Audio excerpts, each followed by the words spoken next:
बिस्मिल्लाहिर्रहमानिर्रहीम अस्सलाम वालेकुम। Welcome back to my YouTube channel. आज हम लोग अपनी book mathematics algebra and trigonometry Punjab text book board part 1 की बुक से हम लोग चैप्टर नंबर 1 की फर्दर एग्जांपल्स को सॉल्व करेंगे।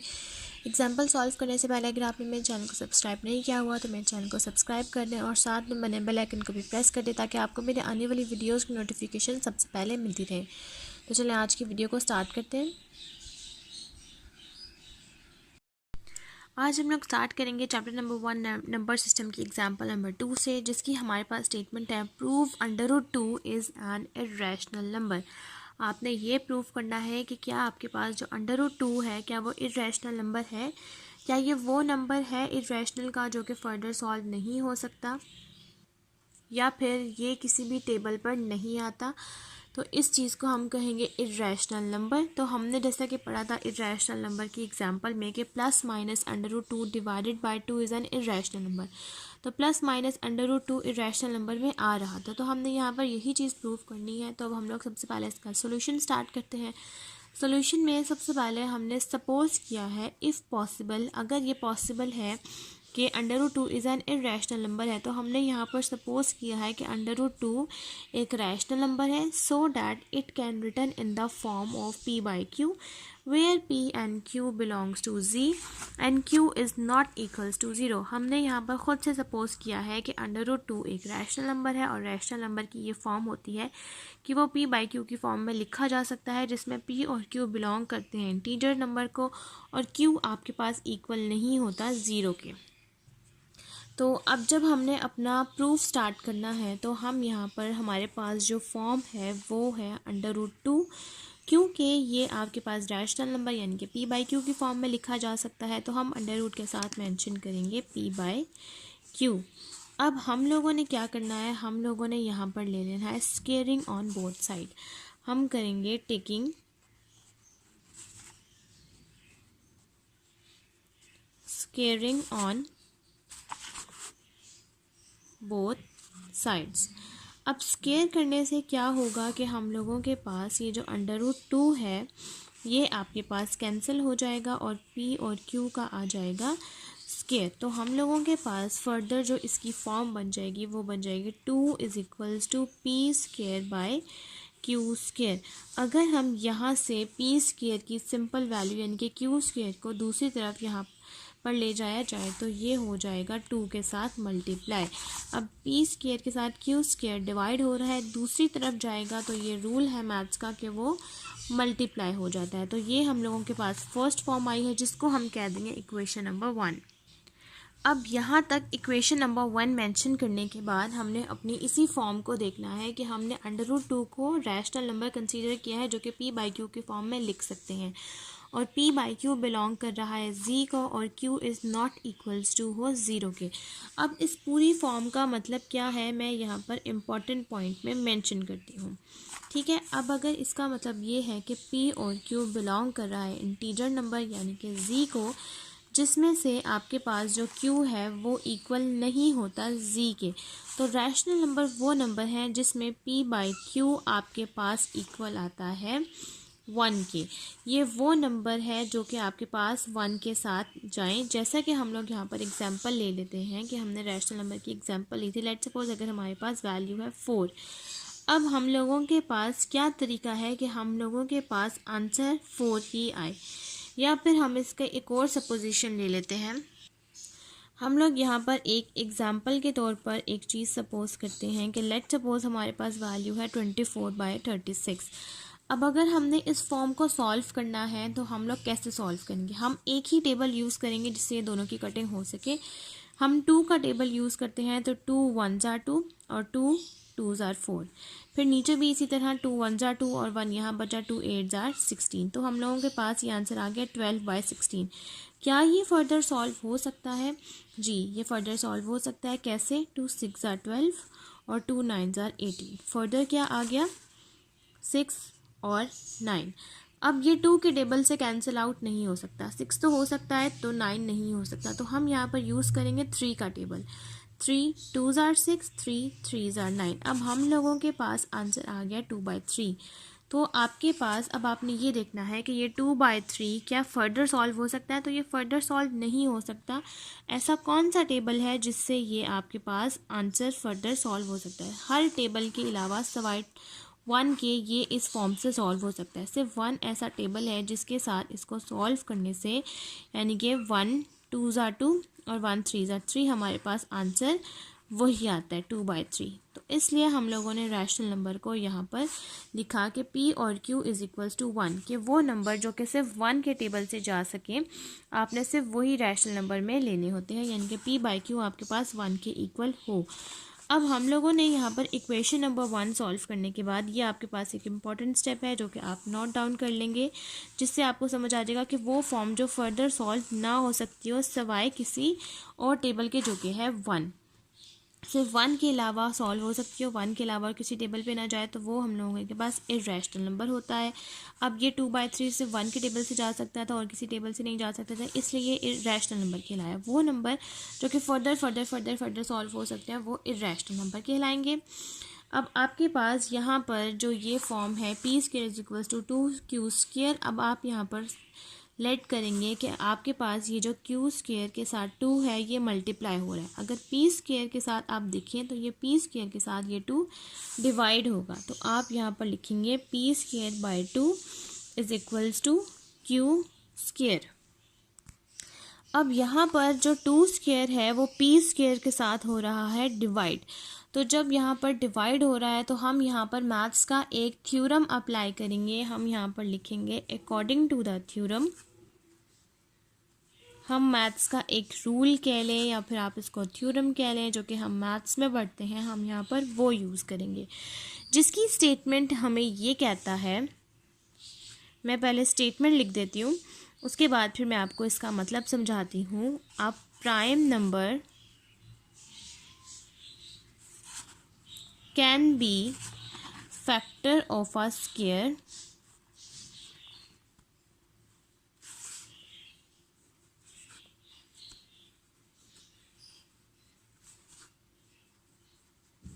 only if it according to the theorem हमारे पास एक स्टेटमेंट है, a prime number can be a factor of a square only if it occurs at least twice the square.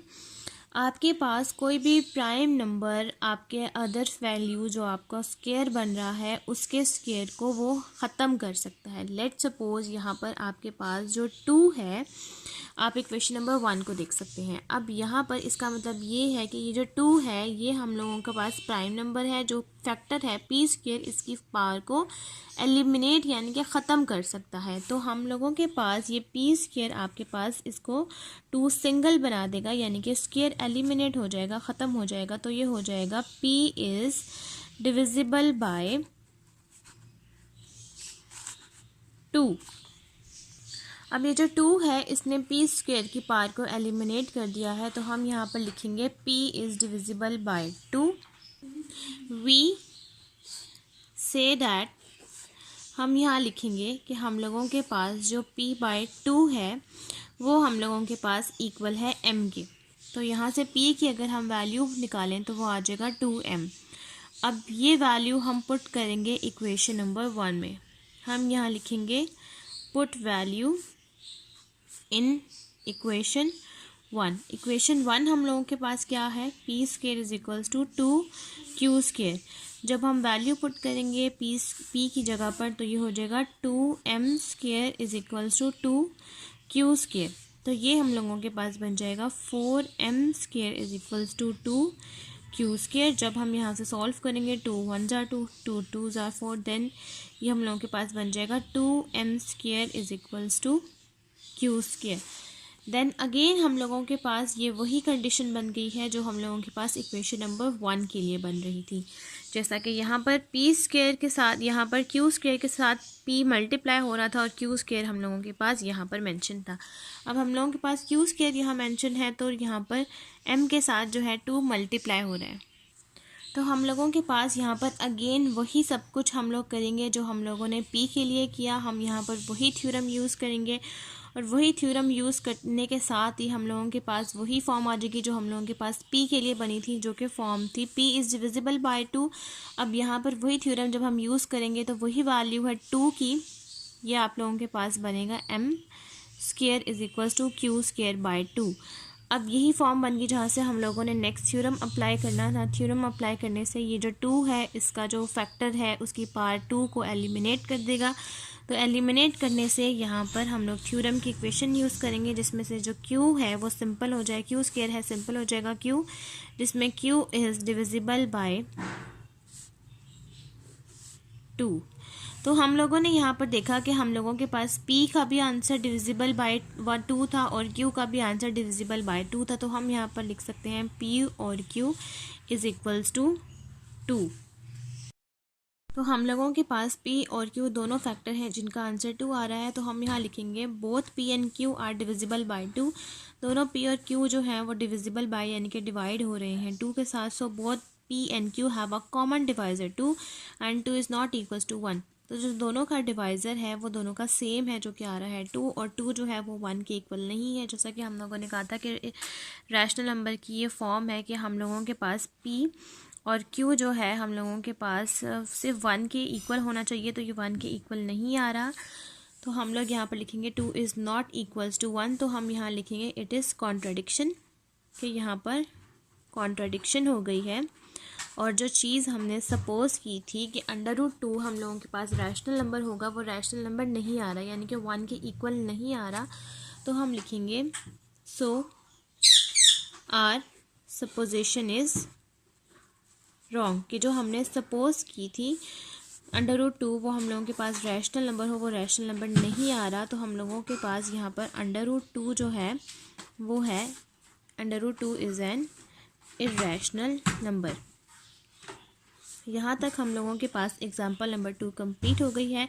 अब next हम लोग एग्जाम्पल नंबर 3 सॉल्व करते हैं जो कि सेम प्रूफ के साथ है लेकिन √3 के साथ है। नेक्स्ट अब हमने सॉल्व करनी है एग्जाम्पल नंबर 3 जिसकी हमारे पास स्टेटमेंट है prove √3 is an irrational number. ये सेम एग्जाम्पल नंबर 2 की तरह है, बस हम लोगों के पास यहाँ पर √3 है। आपने ये प्रूव करना है कि √3 आपके पास इर्रेशनल नंबर है। तो उसी तरह से हम लोग सोल्यूशन स्टार्ट करेंगे। सपोज करेंगे इफ़ पॉसिबल, अगर ये पॉसिबल है कि √3 आपके पास इर्रेशनल नंबर है, तो हमने यहाँ सपोज किया है कि √3 आपके पास रैशनल नंबर है। रैशनल नंबर है तो हम इसको P/Q की फॉर्म में लिख सकते हैं। जब हम लोगों के पास P और Q है वो इंटीजर नंबर को बिलोंग कर रहा है और Q is not equals to 0 है।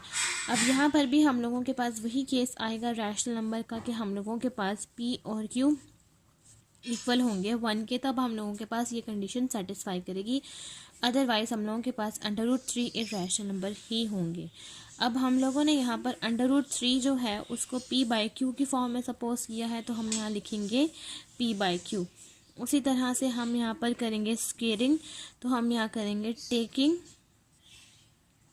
Square on both side. हम दोनों साइड्स पर स्क्वेयर लेंगे सेम उसी केस की तरह। तो हम यहाँ पर जब स्क्वेयर लेंगे तो ये हम लोगों के पास हो जाएगा √3 का square is equals to P square by Q square. तो हम लोगों के पास ये फॉर्म बन जाएगी 3 is equals to P square by Q square. अगर हम लोगों ने यहाँ पर 3 के साथ Q स्क्वेयर को मल्टीप्लाई कर देंगे तो हम लोगों के पास ये फॉर्म बन जाएगी P square is equal to 3Q square, जो कि अगेन हम लोगों के पास ये इक्वेशन नंबर 1 कहलाएगी। उसी तरह से हम लोगों के पास यहाँ पर जो 3 है वो Q स्क्वेयर के साथ मल्टीप्लाई हो रहा है, P के साथ जाकर हो जाएगा डिवाइड, तो ये बन जाएगा P square by 3 is equals to Q square. उसी तरह से हम यहाँ पर थ्योरम यूज़ करेंगे a prime number can be a factor of a square only if it occurs at least twice the square.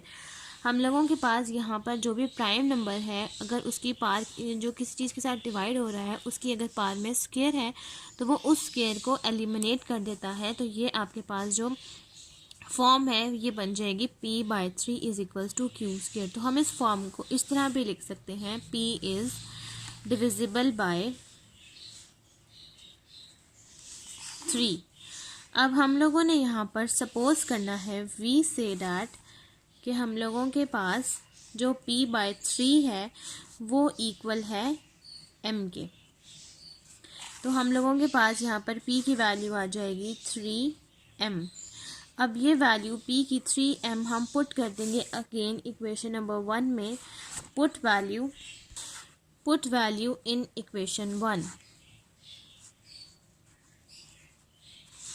तो इक्वेशन 1 है हम लोगों के पास p square is equals to 3q square, तो ये फॉर्म हम लोगों के पास बन जाएगी 3m square is equals to 3q square. मैंने यहाँ पर m सपोज किया है, आप कुछ भी सपोज कर सकते हैं। ये हम लोगों के पास बन जाएगा 9m square is equals to 3q square. ये कट हो जाएगा, 3 1 ज़ा 3, 3 3 ज़ा 9, ये हो जाएगा 3m square is equals to q square. अब हम लोगों के पास भी सेम वही वाली फॉर्म बन गई है कि हम लोगों के पास यहाँ पर p square is equal to 3q square था, जिसको हमने इक्वेशन नंबर 1 का, अब हम इसको कह देंगे इक्वेशन नंबर 2। अब इक्वेशन नंबर 2 के अकॉर्डिंग ये जो 3 है ये q स्क्वायर के साथ डिवाइड हो सकता है, तो ये बन जाएगा 3q square by 3 is equals to m square. उसी तरह से हम लोग थ्योरम का रूल अप्लाई करेंगे, तो जिसमें आपके पास जो 3 है वो q स्क्वायर को एलिमिनेट कर देगा, इसकी पावर को, तो हम यहाँ लिखेंगे q इज़ डिविजिबल बाय 3। लोगों के पास ये आ जाएगा q इज़ डिविजिबल बाय 3, जबकि हम लोगों के पास p और q दोनों इक्वल हैं, डिविजिबल बाय 3 है, तो हम यहाँ लिखेंगे both p and q are divisible by 3। So both p and q have a common divisor 3। दोनों में आपके पास दोनों के हैं वो डिवाइज़र सेम है, जो कि 3 है, जो कि इक्वल नहीं है 1 के, तो हम यहाँ कहेंगे इट इज़ कॉन्ट्रडिक्शन। अगर हम लोगों के पास ये 1 के इक्वल हो जाता तो हम लोगों के पास ये रैशनल नंबर होता। यहाँ पर हम लोगों के पास ये 1 के इक्वल नहीं है, तो हम लोगों के पास ये कॉन्ट्रडिक्शन हो गया है, तो हम यहाँ लिखेंगे सपोजिशन इज़ रॉन्ग, कि हम लोगों की जो सपोजिशन है वो रॉन्ग है, और √3 जो है वो हम लोगों के पास है इर्रेशनल नंबर।